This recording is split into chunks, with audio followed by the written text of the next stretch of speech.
तो बच्चों वो वीडियो वहीं पे क्लोज हो गया था। चलिए नए वीडियो से हम न्यू टॉपिक स्टार्ट करेंगे। हमारा है न्यू टॉपिक बहुप्रतिबिंब। क्या है बच्चों हमारा न्यू टॉपिक? बहुप्रतिबिंब। बहुत अच्छे से देखिएगा, समझिएगा। देखिए इसमें क्या आप जानते हैं कि एक समतल दर्पण द्वारा वस्तु का केवल एक ही प्रतिबिंब बनता है। ये हम सब जान रहे हैं बच्चे कि एक समतल दर्पण के द्वारा वस्तु का एक ही प्रतिबिंब बनता है। मान लीजिए आपके पास दो समतल दर्पण हो तो वस्तु के कितने प्रतिबिंब मिलेंगे, यानी कि एक वस्तु के कितने प्रतिबिंब मिलेंगे, इसको समझना है। ठीक है ना। देखो इसमें यह है कि यदि दो समतल दर्पण को संयोजित किया जाए यानी उनको जोड़ा जाए तो क्या होगा। अब यहाँ पर देखिएगा ध्यान से कि दो समतल दर्पण को आपस में समकोण बनाते हुए रखें। कैसे रखना है हमको इसको? समकोण बनाते हुए। यहाँ पर समझ लीजिए इसको। मान लीजिए ये एक दर्पण है, ठीक है, एक ये वाला और एक ये पोर्शन है, ठीक है ना। इसको आपने कैसे रखा? समकोण बनाते हुए। ठीक, ये दर्पण फर्स्ट है, ये मान लीजिए दर्पण फर्स्ट है, ये 2 है। इसको हम लोगों ने समकोण बनाते हुए रखा, यानी कि 90 अंश का कोण बना रहे। ठीक, अब यहाँ मान लीजिए कोई वस्तु है, आपने एक वस्तु रखा, ठीक है ना। तो इसका प्रतिबिंब एक यहाँ पे बनेगा, इससे यहाँ पे बनेगा, ठीक है ना। इसका प्रतिबिंब यहाँ पर बनेगा एक, और एक प्रतिबिंब इस दर्पण के द्वारा यहाँ पर बनेगा। ये चीज़ें समझ में आई? ठीक, ये क्या है? ये दोनों हमारे प्रतिबिंब हैं। ये क्या है? हमारा प्रतिबिंब। कि मान लीजिए O1 बन रहा है प्रतिबिंब, और ये हमारा कौन सा बन रहा है? O2, यानी ये O2। ये दो तरह का प्रतिबिंब बना। अब इतना समझे बच्चे। अब यहाँ पर है कि चित्र में दिखानुसार दर्पण 1 के द्वारा वस्तु O का प्रतिबिंब O1 पर बनता है। इसी प्रकार दर्पण 2 में वस्तु O का प्रतिबिंब O2 पर बनता है। अभी यहाँ पर अभी हम लोगों ने देखा है ना कि O का प्रतिबिंब वस्तु O का प्रतिबिंब O1 पर और O का दर्पण 2 के द्वारा O2 पर बन रहा है।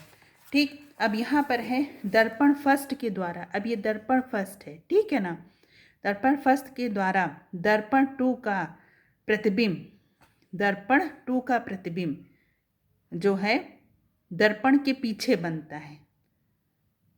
तो ये किसका दर्पण हो जाएगा? ये दर्पण 2 का आभासी प्रतिबिंब, यानी कि दर्पण फर्स्ट के द्वारा दर्पण 2 का प्रतिबिंब दर्पण 1 के पीछे बन रहा है, तो ये आभासी दर्पण 2 का प्रतिबिंब है। ठीक है, ये किसका प्रतिबिंब है? आभासी दर्पण 2 का, यानी कि इसके द्वारा इसका प्रतिबिंब मान लीजिए यहाँ बना, इस दर्पण का प्रतिबिंब यहाँ बनेगा। ठीक, इतना समझे बच्चे? तो इसको हम क्या लिखेंगे? आभासी दर्पण 2। ओके, ये दर्पण फर्स्ट था और ये दर्पण हमारा सेकंड है। ठीक, दो बना। अब यहाँ पर देखिए, अब ये जो दर्पण है ये क्या करेगा? ये इसको भी तो वस्तु मान लेगा। इस प्रतिबिंब को वो क्या मान लेगा? वस्तु मान लेगा। इस प्रतिबिंब को वो वस्तु मान लेगा। ठीक, अब यहाँ पर देखिए कि वो आभासी दर्पण O1 पर बन रहे वस्तु के प्रतिबिंब को भी वस्तु मानकर उसका प्रतिबिंब O3 पर बनाता है। अब इसका प्रतिबिंब यहाँ बनेगा O3 पर। ये दर्पण है, इसको वस्तु मान लेगा और इसका प्रतिबिंब यहाँ बना देगा, जिसको O3 नाम दिया। ठीक, अब इतना समझ में आया।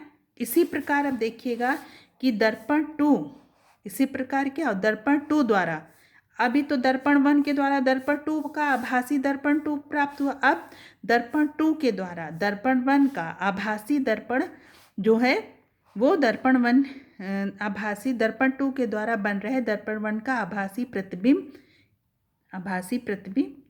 ये, जिसको आभासी दर्पण 1 1।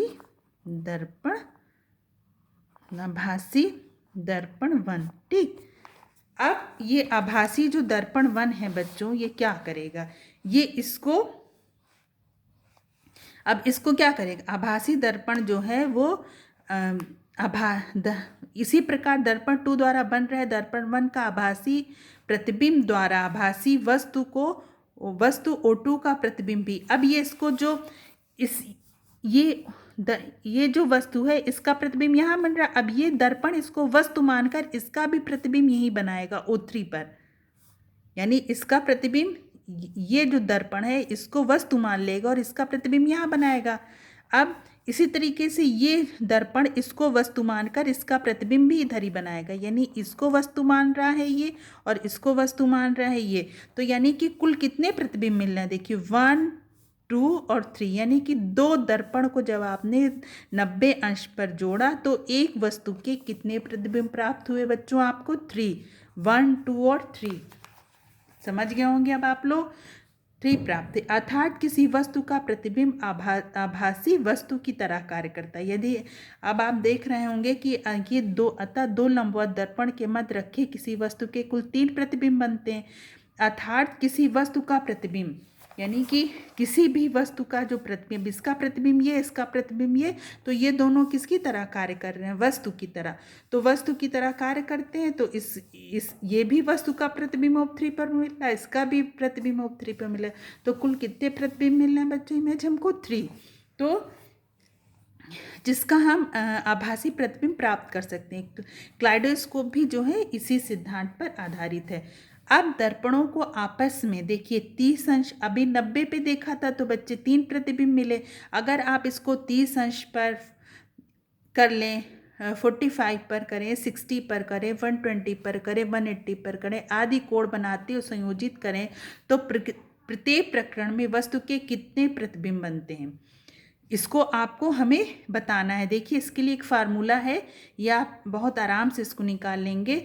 जब दर्पणों को एक दूसरे के समांतर खड़ा जाएगा तो कितने प्रतिबिंब बनेंगे? आप अपने अवलोकन में पाएंगे कि प्रतिबिंब की संख्या इस बात पर निर्भर करती है कि दोनों समतल दर्पण के बीच कितना कोण हो। तो प्रतिबिंब की संख्या 360 बटे थीटा माइनस 1। ये तो थीटा की जगह पर अभी आपने देखा अगर 90 अंश हो तो इसको आप 90 अंश वाला आपने इजी वे में निकाल लिया, 360 थीटा माइनस 1। तो थीटा की जगह आप क्या रख देंगे? 90 डिग्री का कोण था उसका मान रखेंगे 0.4। तो देखिए 4 माइनस 1 इक्वल 3। तो कितने प्रतिबिंब मिलेंगे? 3 प्रतिबिंब प्राप्त हुए। ठीक है ना। ये तो अभी आप हम लोगों ने देखा 3 प्रतिबिंब बने या 3 प्रतिबिंब प्राप्त हुए। इसी तरीके से आप 30, 45, 60, 120 का आप हमको 180 का ये होमवर्क है बच्चों आपको। इसको आपको क्या करना, व्हाट्सएप नंबर पर कर हमको सेंड करना है। तो आप लोग इसको अच्छे से पढ़िएगा, समझिएगा और वीडियो को अच्छे से देखिएगा। नेक्स्ट है बच्चे हमारा प्रकाश का समतल सतह से अपवर्तन। अभी तक हम नेक्स्ट टॉपिक है हमारा प्रकाश का समतल सतह पर अपवर्तन। दैनिक जीवन में आपने अपवर्तन की कई घटनाओं को देखा है। आप अपनी डेली लाइफ में भी बच्चों इस अपवर्तन की कई घटना को देखते हैं। आपने देखा कि पानी से भरे किसी बर्तन की तली उठी हुई दिखाई देती। क्या आप जानते हैं ऐसा क्यों होता है? आप कभी देखते हैं कि जब आप पानी भर देते हैं किसी कटोरी वगैरह में तो उसका जो तल है बच्चों वो आपको ऊपर की ओर उठा हुआ दिखाई देता है। यदि पानी के स्थान पर हम कोई अन्य द्रव जैसे मिट्टी का तेल, तारपीन का तेल प्रयोग करें तो क्या बर्तन की तली उठी हुई प्रतीत होगी? पानी से भरे गिलास में पेंसिल या चम्मच डालकर देखें, वस्तु मुड़ी हुई नजर आती है। इसके पीछे कई अवधारणा है, हम क्रियाकलाप द्वारा इसको समझेंगे। यानी अगर आप उसमें कोई पेंसिल डाल दें या चम्मच तो थोड़ा सा पेंसिल या चम्मच मुड़े हुए दिखते हैं ना, तो इसके पीछे क्या अवधारणा है, इसको हम एक एक्टिविटी के द्वारा समझेंगे। अब ये देखिए यहाँ पे ये एक मेज़ लें, एक कटोरी रखिए, यानी एक मेज़ पर एक कटोरी रखिए, कटोरी के तल में एक सिक्का रखें। अपने दोस्त को कहिए कि मेज़ के पास खड़े होकर कटोरी को देखें। अब उस विद्यार्थी को मेज़ से धीरे धीरे दूर जाने या हटने को कहें ताकि सिक्का दिखाई देना बंद हो जाए। उस जगह पर उसे खड़े होने कहें। यानी कि आप एक मेज़ ले लें, कटोरी ले लें, उसमें सिक्का डाल दें और जब आप ये एक्टिविटी अपने स्कूल में कर रहे हों या अपने घर में भी करके देख सकते हैं इसको, तो जब आप थोड़ी दूर पर उस बच्चे से बोलेंगे कि अब तुम थोड़ा सा पीछे हटो और पीछे हटते जब तक जाओ जब तक तुम्हें सिक्का दिखाई ना दे। ठीक है ना। अब आप कटोरी के सिक्के को बिना हटाए उसमें पानी डालेंगे। अब आप सिक्का भी उसमें रहने देंगे कटोरी में, सिक्के को नहीं हटाएंगे। अब आप धीमे धीमे उसमें क्या करेंगे, पानी डालेंगे। फिर है क्या क्या आपका दोस्त जहाँ खड़ा था वहाँ से अब उसे सिक्का दिखने लगा? ये कैसे संभव हुआ? तो आप देखेंगे जैसे ही पानी डालेंगे सिक्का आपके दोस्त को नज़र आएगा। ये ऐसा क्यों हुआ या आपको नज़र ऐसा क्यों संभव हुआ? देखिए, पानी में हो रहे प्रकाश के अपवर्तन के कारण सिक्का अपनी वास्तविक स्थिति से थोड़ा ऊपर उठा हुआ प्रतीत होता है। यानी जैसे ही आपने पानी डाला वो अपवर्तन की घटना के कारण जो सिक्का जो है वो अपनी जो ओरिजिनल उसकी सिचुएशन है, वास्तविक स्थिति उससे थोड़ा सा ऊपर उठा हुआ दिखता है। सिक्के का यही आभासी प्रतिबिंब आपके दोस्त को दिखाई दे रहा है। यानी वो जो आभासी प्रतिबिंब है वही आपके दोस्त को वो दिखाई दे रहा है। अब यहाँ पर देखिए, एक सिक्का है, ठीक है ना, अपारदर्शी बर्तन है, प्रकाश की किरण है, ठीक है ना। अब जैसे पानी डाला तो देखिए सिक्का की तो स्थिति यहाँ है, लेकिन आभासी प्रतिबिंब, आभासी स्थिति उसकी थोड़ी सी ऊपर दिखाई दे रही है। यानी ये जो आभासी प्रतिबिंब है इसी को आपके दोस्त जो है वो सिक्का के रूप में उसे देख रहा है पानी डालते ही। तो प्रकाश अपवर्तन के कारण सिक्का उठा दिखाई दिया। यानी उसको सिक्का क्यों ऊपर उठा दिखाई दिया? प्रकाश के अपवर्तन के कारण। हम जानते हैं कि प्रकाश की किरणें किसी एक माध्यम में गमन करती हैं जब सरल रेखा में चलती हैं। यानी वो कोई एक माध्यम में गमन कर रही हो तो सरल रेखा में। पर क्या होता है जब प्रकाश एक माध्यम से दूसरे माध्यम में प्रवेश करता है? यानी मान लीजिए जैसे हवा है तो एक माध्यम है, लेकिन जब वो पानी में गया तो दूसरा माध्यम हो गया ना। हवा एक हमारा विरल माध्यम है, लेकिन पानी में गया तो उससे थोड़ा वो सघन माध्यम हो गया। इसी को देखना है। पर क्या होता है जब प्रकाश एक माध्यम से दूसरे माध्यम में प्रवेश करता है? प्रकाश के सरल रेखीय पथ का दोनों माध्यम के अंतरापृष्ठ पर क्या होगा? यानी दोनों के जो अंतरापृष्ठ है उस पर क्या होगा? जब प्रकाश की किरण एक माध्यम से दूसरे माध्यम में तिरछा प्रवेश करती हैं तो दूसरे माध्यम में इसके मार्ग की दिशा बदल जाती है। यानी कि जब एक माध्यम से दूसरे माध्यम में तिरछा प्रवेश करती हैं तो इसकी जो दिशा है वो थोड़ी बदल जाती। अर्थात जब प्रकाश की किरण एक माध्यम से दूसरे माध्यम में प्रवेश करती है तो ये अपने पथ से विचलित हो जाती हैं। ये घटना को प्रकाश का अपवर्तन कहते हैं। यानी कि अब आप समझ गए होंगे, जब प्रकाश की किरण, देखिए बच्चे, हवा से पानी में जाएंगी, ठीक है ना, तो अपने पथ से थोड़ा विचलित हो रही। यहाँ पर देखिए ये हवा है, विरल है जी, पानी में गई। तो बच्चों इसका मतलब है कि जब प्रकाश की किरण, जैसे ये देखिए माध्यम इसका विरल, ये पानी में, ये हवा है, सॉरी। अब हवा के मुकाबले पानी थोड़ा सघन होगा ना, तो देखिए प्रकाश की किरण आ रही है, ठीक है ना। जैसे ये पानी में हुई तो ये अपने पथ से देखिए थोड़ा सी मुड़ी हुई दिखाई दे रही, विचलित होती हुई। तो ये क्या है? ये इसी घटना को प्रकाश का क्या बोलते हैं? अपवर्तन बोलते हैं। तो प्रकाश की किरणों का देखिए दो माध्यम के अंतरापृष्ठ, ये दो माध्यम है ना, माध्यम फर्स्ट, माध्यम मान लीजिए माध्यम ये सघन है हमारा, माध्यम भी विरल है, ठीक है ना।